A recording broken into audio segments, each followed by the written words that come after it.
Good evening. Welcome to South Asia Newsline. I'm Akansha Parimu. Here are the top stories we are tracking for you on Wednesday, the 25th of January. India and Egypt decide to elevate ties to strategic partnership.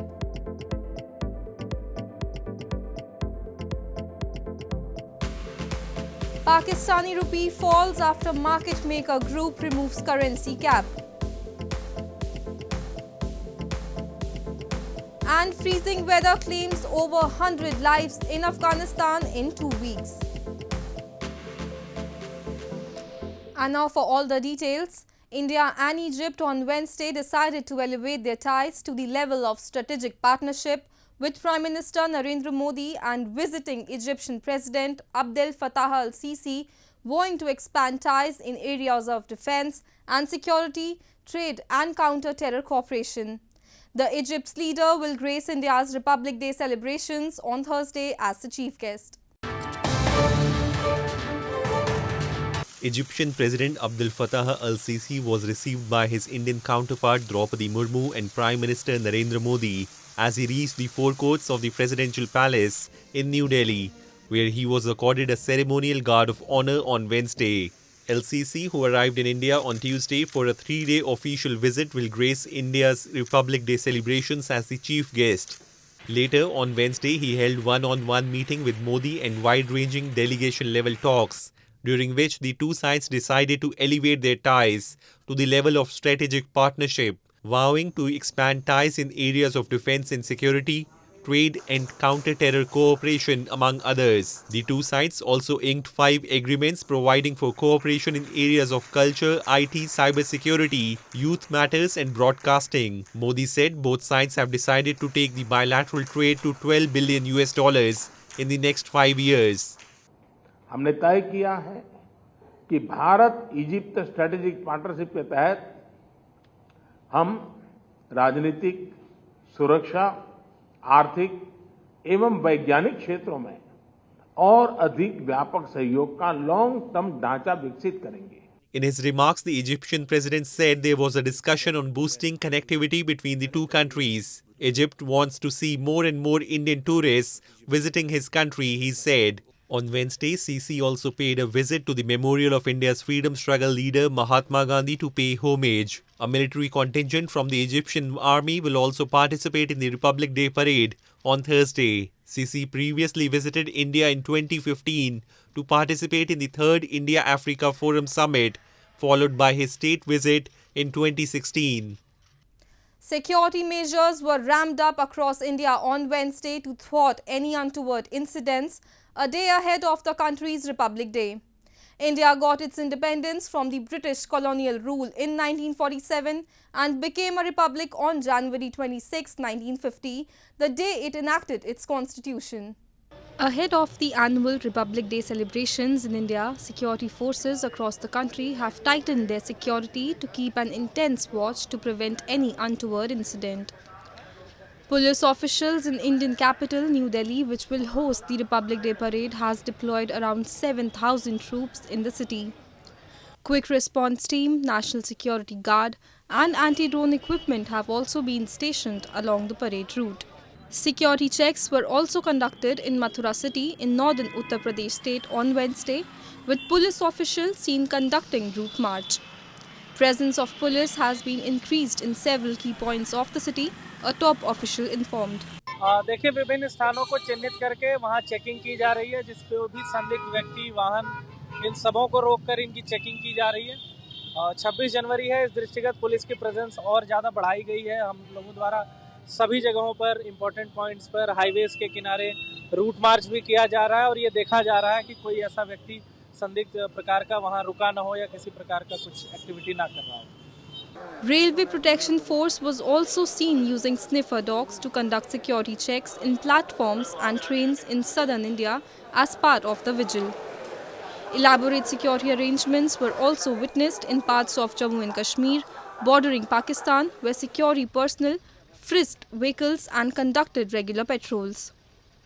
India got its independence from British colonial rule on August 15, 1947 and became a republic on January 26, 1950, that marks the day of enactment of the Constitution.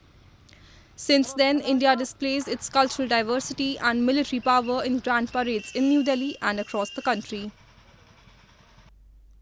In news from Pakistan, Pakistan's Prime Minister Shehbaz Sharif on Tuesday said he is willing to discuss all demands of global lender IMF to revive the stalled funding. Addressing an event in Islamabad, Sharif said he does not want any further delay in the 9th review of the IMF. With depleting forex reserves and rise in inflation, the South Asian nation is in dire need of external financing. Pakistan's Prime Minister Shehbaz Sharif on Tuesday said his country was willing to discuss all demands of the International Monetary Fund (IMF) to unlock its stalled funding. The remarks from Sharif came a day after Pakistan's central bank chief Jameel Ahmed told media about the technical level talks held between IMF and Pakistan's finance ministry. Addressing an event in capital Islamabad, Sharif said, "I want to request the IMF, and I had talked to the managing director of the IMF, and we have informed that we want to complete the 9th review without any delay." The 1.1 billion funds from IMF, which were supposed to be disbursed by November 2022, have been stalled as the global lender has been deferring the 9th review and their approval since September 2022. Meanwhile, the IMF has requested additional information regarding the budget from Pakistan as parts of the ongoing negotiations, media reports suggest. With interest rates already at 17%, inflation hitting 24.5% in December, and foreign reserves as low as $4.6 billion, barely enough to cover 3 weeks of imports, the South Asian nation is in dire need of external financing.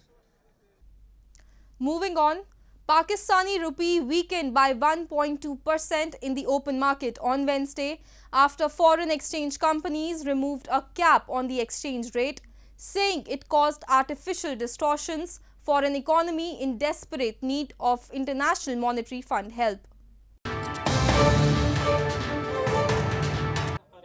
The Pakistani rupee weakened by 1.2% in the open market on Wednesday after foreign exchange companies removed a cap on the exchange rate, saying it caused artificial distortions for an economy in desperate need of International Monetary Fund help.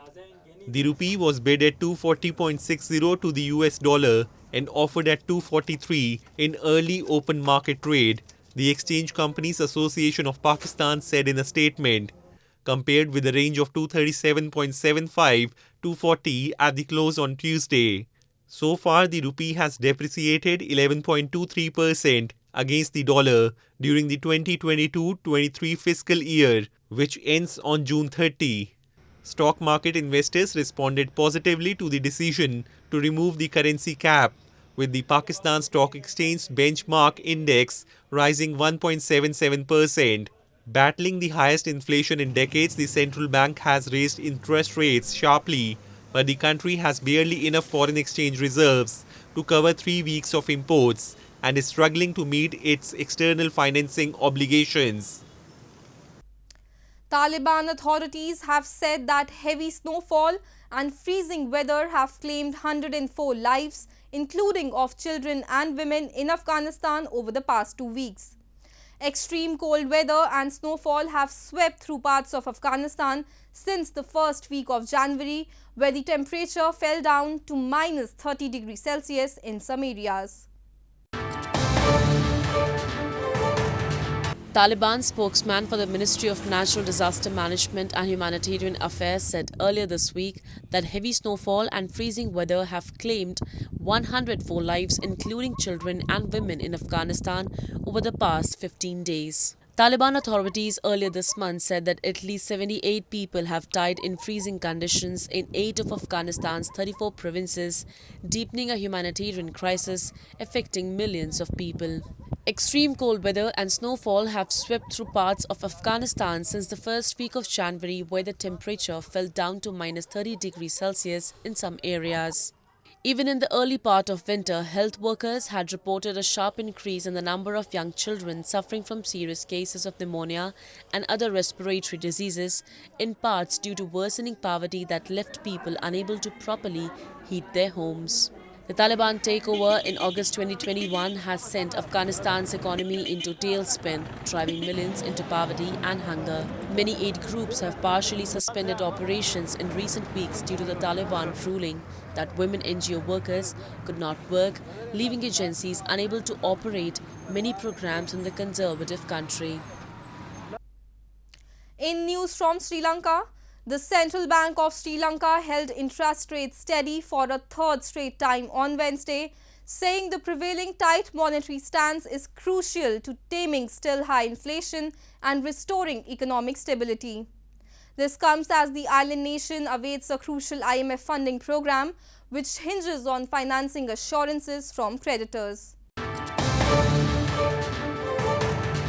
Sri Lanka's central bank held interest rates steady for a third straight meeting on Wednesday as widely expected, saying the prevailing tight monetary stance is crucial to taming still high inflation and restoring economic stability in the crisis-hit nation. The standing lending facility rate was held steady at 15.50%, while the standing deposit facility rate was kept unchanged at 14.50%, remaining at their highest levels since August 2001. The board was of the view that the maintenance of the prevailing tight monetary policy stance is imperative to ensure the monetary conditions remain sufficiently tight to rein in inflationary pressures, the apex bank said in a statement. This comes as policymakers are still grappling with challenges on several fronts, including a shortage of foreign currency, a collapse in the rupee, a steep recession, and slowing global growth. The National Consumer Price Index, however, eased to 59.2% in December after a 65% rise in November, data released this week showed. The island nation of 22 million people is trying to clinch a $2.9 billion IMF funding package, which hinges on financing assurances from creditors. Neighboring India told the IMF last week that it strongly supports Sri Lanka's debt restructuring plan. Colombo now awaits endorsement from China and Japan, the other bilateral creditors. Marrying off pet dogs have become a new and popular trend among pet owners in India. In one such incident, a 1-year-old male dog Rio was married off to a 9-month-old female dog Ria in India's Navi Mumbai area on Tuesday. Take a look.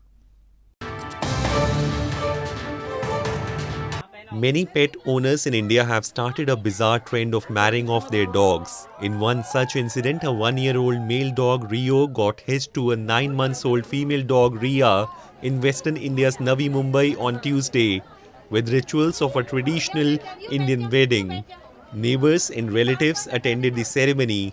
Deepa Bhatia, Rio's owner, said, "After seeing their love, we decided to mate them. But before that, we thought, why not marry them first?" The pet owner said they consulted a doctor before the wedding who said they were physically fit for mating. Actually, adults के हिसाब से ये लोग एकदम perfect wedding age के आ गए हैं. ये dog के age में 1 year है और female है 9 months. जो पूरे physically डॉक्टर को पूछ के हमने date तय किया. They are fit to get married and get. घर पर करवा लो, बिल्कुल नहीं. प्रॉपर वे में करवानी है. बारात आएगी, शादी में मंडप होगी. पंडित आएगा, 7 फेरे लेगा, पूजा पाठ कराएगा. तो ये आइडिया उसी की थी. A proper Doli ceremony was also conducted to send off Ria, the female dog. In the similar way, an Indian bride is sent off to her in-laws' house by her family in a palanquin. Well, that's all we have for you from South Asia this evening. Now our viewers can watch the show on SouthAsiaNewsline.com. You can also visit us on Facebook.com/SAsiaNewsline and follow us on Twitter @SAsiaNewsline. That's all in tonight's edition. We will see you same time tomorrow. Good night.